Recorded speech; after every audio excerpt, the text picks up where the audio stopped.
Hi friends, అందరికీ నమస్కారం. అంజలి కథలకి స్వాగతం. ఈరోజు చందమామ కథలోని బేతాళ కథ పేరు నేరము శిక్ష. పట్టు వదలని విక్రమార్కుడు చెట్టు వద్దకు తిరిగి వెళ్ళి చెట్టుపై నుంచి శవాన్ని దించి భుజాన వేసుకుని ఎప్పటిలాగే మౌనంగా శ్మశానం కేసి నడవసాగాడు.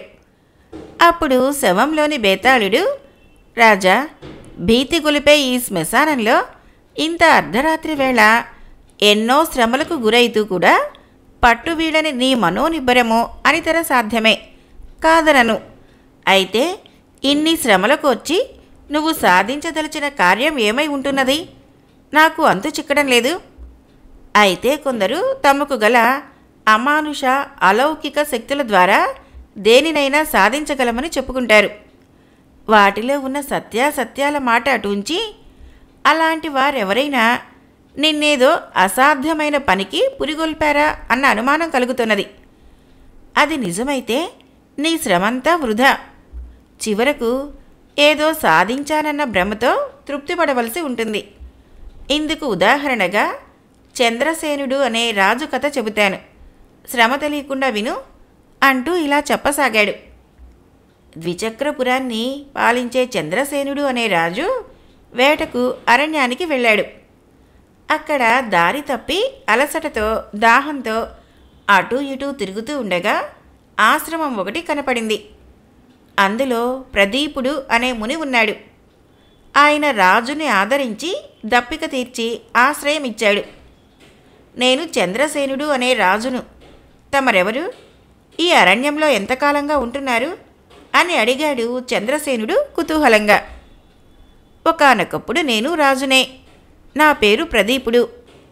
నా ప్రజలకు నేర చోర భయం లేకుండా చేయాలని శిక్షాస్మృతిని అతి తీవ్రంగా అమలు చేసేవాడిని. ఉన్నట్టుండి నాకు జబ్బు చేసింది. ఏ మందుకు లొంగలేదు. ఒక రోజున నన్ను చూడటానికి హిమాలయాల నుంచి ఒక మహాత్ముడు వచ్చాడు. ఆయన నాతో, నువ్వు నేరానికి తగిన శిక్ష వేయక నేరస్తులను బాధ పెట్టావు. ఆ పాపమే నీ ఆరోగ్యం పాడు చేసింది. అరణ్యానికి వెళ్ళి తపస్సు చేసి నీ పాపాలని ప్రక్షాళనం చేసుకో అని చెప్పాడు. ఆ తర్వాత కొద్ది రోజులకు నేను నా రాజ్యాన్ని నా తమ్ముడికి అప్పజెప్పి భార్యతో సహా అరణ్యానికి వచ్చాను. ఏడాది పాటు తపస్సు చేసేసరికి నా జబ్బు తగ్గింది. కానీ నాలో రాజరికం మీద మోజుపోయింది. ఈలోగా రాజభోగాలు మరిగిన నా తమ్ముడు నా గురించి భయపడి నన్ను చంపమని 2 భటులను పంపాడు. వాళ్ళు నా దగ్గరకు వచ్చి నన్ను చంపలేక నిజం చెప్పారు. అప్పటి నుంచి నేను ప్రతి ఏటా ఒక్కొక్క అరణ్య ప్రాంతంలో ఉంటూ 6 నెలల క్రితము ఈ ప్రాంతానికి వచ్చాను. నన్ను క్రూర మృగాలు తిన్నట్టు భటులు నా తమ్ముడికి చెప్పారు. అతడది నమ్మి ఊరుకున్నాడు. కొద్ది రోజుల్లో నేనిక హిమాలయాలకి పోదామనుకుంటున్నాను అన్నాడు ప్రదీపుడు. ఇది విన్న చంద్రసేనుడికి ఆశ్చర్యంతో పాటు భయం కూడా కలిగింది. ఆయన అనుమానంగా, స్వామి, నేరస్తుల మీద నాకు పగలేదు. కానీ వారిని కఠినంగా శిక్షించకపోతే సామాన్యులకు ప్రమాదం కదా. ఈ విషయంలో నేనేం చేయాలి? నేను మీలాగే జబ్బు చేసి రాజ్యం విడిచిపెడతానా అని అడిగాడు. దానికి ప్రదీపుడు, అన్ని పాపాలు అందరినీ ఒకేలాగా బాధించవు. నేను నా జీవితంలో మరెన్నో పాపాలు చేయటం వలన వాటికి ఈ పాపము తోడయి నన్ను బాధించింది. నువ్వు భయపడకు. కావాలంటే నేను నీకొక స్ఫటికాన్ని ఇస్తాను. నేర నిర్ణయంలో అది నీకు సహకరించగలదు అన్నాడు. చంద్రసేనుడు ఆ స్ఫటికాన్ని చూసి ఆశ్చర్యపోయాడు. అది ఎంతో అందంగా ఉన్న స్ఫటికం.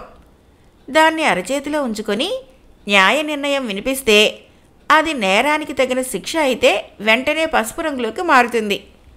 శిక్ష అధికమైతే ఎరుపు రంగులోకి, శిక్ష తక్కువైతే నలుపు రంగులోకి మారే ఆ స్ఫటికము తనకు తానుగా మాత్రం నిర్ణయాలు చెప్పలేదు. ఈ స్ఫటికాన్ని తపోశక్తితో సాధించాను. నేను హిమాలయాలకు వెళ్లేలోగా దీన్ని ఏ దేశపు రాజుకైనా ఇవ్వాలనుకున్నాను. నీకు యోగముంది. స్ఫటికము నేర నిర్ణయానికి హెచ్చరికగానే ఉపయోగపడుతుంది. సమర్థుడైన న్యాయాధికారిని నియమించుకొని పాపం అంటుకోకుండా రాజ్యపాలన చెయ్యి అన్నాడు ప్రదీపుడు. చంద్రసేనుడు ఆ స్ఫటికాన్ని తీసుకొని రాజధానికి తిరిగి వెళ్ళాడు. అంతకాలము ఆయన నేరస్తులను తనే స్వయంగా విచారిస్తూ వచ్చాడు. ఈ స్ఫటికం లభించాక 5 న్యాయశాస్త్ర నిపుణుల్ని తనకు సలహాదారులుగా నియమించుకున్నాడు. నేరస్తులను విచారించాక ఆ నిపుణుల్ని విడివిడిగా అభిప్రాయం అడిగి స్ఫటికము నలుపు రంగులో ఉంచే శిక్షనే అమలు చేసేవాడు. అయితే ఒక విచిత్రం, ఆ స్ఫటికం ఎప్పుడూ ఎర్రగానో నల్లగానో అయ్యేది తప్ప పసుపు రంగుకు ఎన్నడూ మారలేదు. అందువలన ఏ నేరానికైనా అసలు శిక్ష ఏమిటో తెలుసుకోవటమో రాజుకు సాధ్యమయ్యేది కాదు. స్ఫటికం గురించి రాజు ఎవ్వరికీ చెప్పలేదు. కానీ ఎవరికీ తెలియకుండా ఎందరినో రాజు పరీక్షించాడు. వారిలో న్యాయశాస్త్ర నిపుణులు ఉన్నారు, పండితులున్నారు, అనేక రంగాల్లో సమర్థులున్నారు. ఒక్కరు కూడా తమ నిర్ణయంతో స్ఫటికాన్ని పసుపు రంగుకు మార్చలేకపోవటము రాజుకు ఆశ్చర్యాన్ని కలిగించింది. నేర నిర్ణయం ఎంతో కష్టమని ఆయన అనుకున్నాడు. చంద్రసేనుడు అన్ని వేళలా స్ఫటికాన్ని తన వద్దనే ఉంచుకునేవాడు. ఒకసారి ఆయన మారువేషంలో నగర సంచారం చేస్తూ ఒకచోట ఒక విచిత్ర దృశ్యాన్ని చూశాడు. పేదవాడిలా కనిపిస్తున్న వాడొకడు కాసుల మూటను గొప్పవాడిలా కనిపిస్తున్న ఇంకొకడికి ఇస్తున్నాడు. పేదవాడి కళ్ళల్లో నీళ్లు తిరుగుతున్నాయి. ఇది చూసిన రాజుకి రెండోవాడు మోసకారి అన్న అనుమానం కలిగింది. రాజు చప్పున వాళ్ళని సమీపించి, మీరు చేస్తున్నదేమిటి అని గద్దించి అడిగాడు. పేదవాడి వెంటనే, ఈయన మహాజ్ఞాని, నాకు సాయపడతానంటే నేను కూడబెట్టిన డబ్బంతా ఇచ్చుకుంటున్నాను అన్నాడు. నీకు కావలసిన సాయం ఏమిటి అని ప్రశ్నించాడు రాజు. అయ్యా, నాకు 4 కొడుకులు. ఒక రోజున సాధు ఒకడు మా ఇంట భిక్షం తీసుకొని నా 4 కొడుకుల్లో ఒకడు మహాజ్ఞాని అవుతాడని బాగా చదువు చెప్పించమని అన్నాడు. వాళ్లల్లో ఆ మహాజ్ఞాని కాబోయేవాడెవడో చెప్పాలంటే నిప్పు గురించి జ్ఞానం గురించి ఒకరు చెప్పాలా అని వెళ్ళిపోయాడు. 4 కొడుకుల్ని చదువుకు పంపే తాహతు నాకు లేదు. కాబట్టి వాళ్లల్లో జ్ఞాని ఎవరో తెలుసుకునేటందుకే ఈ పెద్ద మనిషి సాయం తీసుకుంటున్నాను అన్నాడు పేదవాడు.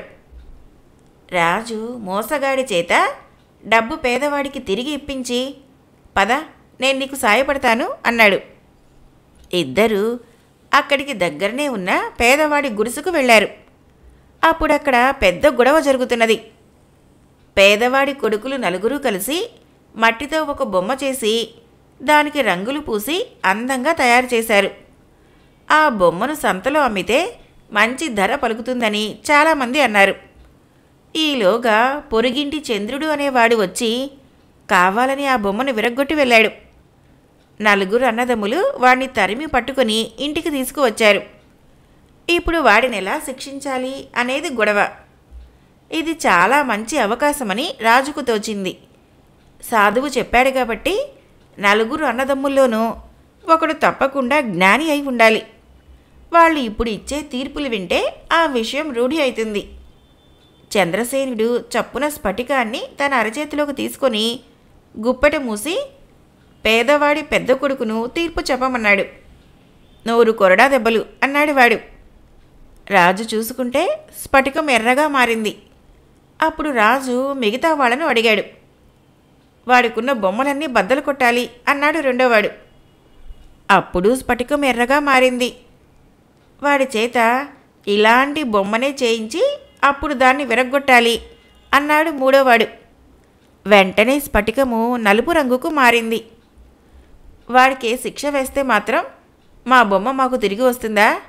నాకే గనక శక్తి ఉంటే వాడి తప్పులు వాడికి తెలిసేలాగా చేసేవాణ్ణి అన్నాడు నాలుగోవాడు.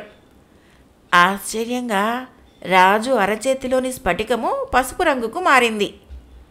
రాజు వెంటనే ఆ 4గోవాడే భవిష్యత్తులో మహాజ్ఞాని కాగలవాడనుకున్నాడు. ఆయన పేదవాడికి తానెవరైంది చెప్పి వాడి కుటుంబ పోషణకు ధన సహాయం చేస్తానన్నాడు. ఆ తర్వాత 4గోవాడికి తనే స్వయంగా విద్య చెప్పించడం అవసరమని భావించి తన వెంట తీసుకుపోయాడు. బేతాళుడు ఈ కథ చెప్పి, రాజా, పేదవాడి నాలుగో కొడుకు తీర్పుకు స్ఫటికం పసుపు రంగుగా మారటము నాకు కాకతాళీయంగా అనిపిస్తున్నది. ఎందుకంటే అన్ని కాలాలకు ఉపయుక్తము, ఏమాత్రమూ శంకించటానికి ఆస్కారం లేని శిక్షా స్మృతి అంటూ ఉండే అవకాశం లేదు. కారణము, ఎప్పటికప్పుడు సామాజిక పరిస్థితుల్లో వచ్చే పరిణామాలు కారణంగానూ రాజ్యాధికారాన్ని చెలాయించే వాళ్ళ క్షేమము, మేలుకు అనుగుణంగానూ శిక్షా స్మృతి కూడా అనేకమైన మార్పులకు లోనైతూ ఉంటుంది. అందువలన ఎంతటి న్యాయశాస్త్ర కోవిదుడైనా, మహాజ్ఞాని అయినా ఆయా కాల పరిస్థితులను గణనలోకి తీసుకునే న్యాయ నిర్ణయం చేయగలడు. కాలగమనంలో ఒకసారి ధర్మం, న్యాయం అనుకున్నవి మరొక కాలంలో కాకుండా పోవటము తెలిసిందే. ఈ కారణాల వల్ల ముని ప్రదీపుడు రాజుకు ఇచ్చిన స్ఫటికము న్యాయ నిర్ణయానికి పనికిరాదని తెలుతున్నది కదా. ఈ సందేహాలకి సమాధానాలు తెలుసు కూడా చెప్పలేకపోయావో నీ తల పగిలిపోతుంది అన్నాడు. దానికి విక్రమార్కుడు, కాలానుగుణంగా శిక్షాస్మృతి మారుతుందనేది నిర్వివాదాంశం. రాజు చంద్రసేనుడికి ఎదురైన సమస్య వాటి మార్పు చేర్పుల గురించి కానే కాదు, తన రాజ్యపాలనా కాలంలో అమలులో ఉన్న శిక్షాస్మృతికి అనుగుణంగా తీర్పులిస్తున్నానా లేదా అన్నది ఆయనను బాధిస్తున్న సమస్య. ముని తన తపోశక్తితో సృష్టించిన స్ఫటికము కాలాతీతమైనది. అది ఎలాంటి సామాజిక పరిస్థితుల్లోనైనా న్యాయమైన తీర్పేదో నిర్ణయించగలదు. అయితే స్వయంగా అది న్యాయ నిర్ణయం చేయలేదు కనుక దానికి జ్ఞాని అయిన వాడి సాయం కావాలి. ఇందుకు కేవలము న్యాయశాస్త్రవేత్త సరిపోడు. ఎందువలనంటే ఎంతటి న్యాయశాస్త్రవేత్త అయినా అంతో ఇంతో వ్యక్తిగతమైన ఇష్టాయిష్టాలకు, ఆవేశకావేశాలకు దూరంగా ఉండలేడు. జ్ఞాని సంగతి అలా కాదు. అతడు మనుషుల నైజ గుణాలను, ప్రవృత్తులతో పాటు సమాజంలో గల హెచ్చు తక్కువ స్థాయిలను కూడా నిశితంగా పరిశీలించగలడు. ఈ కారణం వల్ల శిక్షాస్మృతి పరంగా ఉన్న ఒక నేరానికి ఒకే రకమైన శిక్ష అన్నదాన్ని జ్ఞానవంతుడు అంగీకరించడు. అందుచేత నిజమైన జ్ఞాని సహాయంతో రాజు చంద్రసేనుడు తప్పక ముని ఇచ్చిన స్ఫటికాన్ని ధర్మపాలనకు ఉపయోగించగలడు. పేదవాడి నాలుగో కొడుకు ఇచ్చిన తీర్పుకు స్ఫటికము పసుపు రంగుగా మారటము కాకతాళీయం ఏమాత్రమూ కాదు అన్నాడు. రాజుకు ఈ విధంగా మౌనభంగం కలగగానే బేతాళుడు శవంతో సహా మాయమై తిరుగు చెట్టెక్కాడు. కథ అయిపోయింది. ఫ్రెండ్స్, మరొక కథ చెప్పుకుందాం. ఈ కథ పేరు భూమన్న భూదానం. వసంతవాడ అనే గ్రామంలో భూమన్న అనే భాగ్యవంతుడు ఉండేవాడు. ఆయనకు దానకర్ణుడు అనే పేరు. ఆ పేరును నిలబెట్టుకోవటం కోసము ముందు వెనకలు చూసుకోకుండా దాన ధర్మాలు చేసి ఆస్తిపాస్తులన్నీ పోగొట్టుకున్నాడు. ఆయన వ్యవసాయంలో మంచి దిట్ట. అందుచేత ఇతరుల పొలాలు కౌలుకు చేస్తూ పువ్వులమ్మిన ఊళ్ళోనే కట్టెలమ్మాడు అనిపించుకోకుండా ఏ లోటు లేని సుఖజీవనం చేస్తూ ఉన్నాడు. దానగుణం మాత్రం ఆయనను వదిలిపెట్టలేదు. ఇలా ఉండగా ఒక రోజున భూమన్న ఇంటి అరుగు మీద కూర్చొని పురోహితుడితో మాట్లాడుతూ ఉన్న సమయంలో ఒక బ్రాహ్మణుడు అక్కడికి వచ్చాడు. భూమన్న అతడికి గౌరవపూర్వకంగా నమస్కరించి పురోహితుడి పక్కన కూర్చోవలసిందిగా చెప్పి వచ్చిన పనేమిటో అని అడిగాడు. అందుకు బ్రాహ్మణుడు, అయ్యా, మీ గ్రామంలోని రత్నశెట్టి గారింటికి వారమ్మాయి పెళ్లికి వచ్చాను. పెళ్ళైన 5వ రోజు నాగవల్లి నాడు శెట్టి కుటుంబీకులు, బ్రాహ్మణ పండితుల కుటుంబాలు ఎక్కడెక్కడున్నాయో వాకబు చేసి బహుమతులిస్తారు. దాన్ని నాకబలి అంటారని మీకు తెలియంది కాదు. నేనిక్కడికి 2 ఆమడల దూరంలో ఉన్న వనస్థలి అగ్రహారంలో ఉంటున్నాను. మా పూర్వీకులకు ఈ శెట్టి వంశీయులు ఈ ఊళ్ళో నాకబలి పళ్ళాలు ఇచ్చేవారు. అంచేత పిలవకపోయినా వంశాచారం కొద్దీ ఆ పళ్ళాల కోసం వచ్చాను. అయితే శెట్టిగారు విసుక్కుంటూ ఇచ్చిన సంభావన చూశాక ఆ పళ్ళాలంటే విరక్తి పుట్టింది. భవిష్యత్తులో వాటి కోసం ఇక ఏనాడూ రాను. ఇంత దూరం వచ్చాం కదా అని ఈ గ్రామంలోనే ఉన్న దానకర్ణులు తమను చూసిపోదామని ఇటు వచ్చాను అన్నాడు. ఈ మాటలకు భూమన్న చాలా సంతోషించి ఇంట్లోకి పోయి తిరిగి వచ్చి బ్రాహ్మణుడికి తాంబూలము దక్షిణ ఇస్తూ చేతులు జోడించి, శెట్టిగారింట్లో విలువ కోల్పోయి కేవలం ఆనవాయితీగా మారిన నాకబలి పళ్ళాలలాగే నేను కూడా ఇప్పుడు పేరుకు మాత్రమే దానకర్ణుణ్ణి. మా తల్లిగారు పోయినప్పుడు భూదానం చేయలేకపోయాను. పురోహితుల వారికి భూదానం పేరిట ఒక వరహ తాంబూలంలో పెట్టి ఇచ్చి భవిష్యత్తులో భూదానం చేస్తానని వాగ్దానం చేశాను. ఇటువంటి పరిస్థితుల్లో తమకు సంతృప్తికరంగా దక్షిణ ఇవ్వలేకపోతున్నందుకు మన్నించండి. మా తల్లిగారి నిమిత్తమై పురోహితుల వారికిచ్చిన భూదానము మునుముందు అతి త్వరలో చెల్లించగలిగేవాడిలాగా నన్ను మనసారా ఆశీర్వదించండి అని కోరాడు. తాంబూలం తీసుకొని దక్షిణను దుస్తుల్లో దాచుకుంటూ బ్రాహ్మణుడు భూమన్నను అరచేతిని చాచమన్నాడు. తర్వాత దానిని నిశితంగా పరిశీలించి కళ్ళు పెద్దవి చేసి, అయ్యా, దానరేఖ మీ చేతిలో స్పష్టంగా ఉంది. మీరు జీవితకాలమంతా దానాలు చేస్తూనే ఉంటారు. మీకు సొంత భూమి ఉండటాన్ని రేఖలు స్పష్టంగా చూపిస్తున్నాయి. మీరు పురోహితుడికి ఇచ్చిన వాగ్దానం వల్ల ఇది కించిద్భోగం భవిష్యత్తుని సూచించుతుందేమో అనుకుంటున్నాను అన్నాడు. వెంటనే పురోహితుడు, భూమన్న గారి వంటి దానకన్నులు మాట తప్పరు.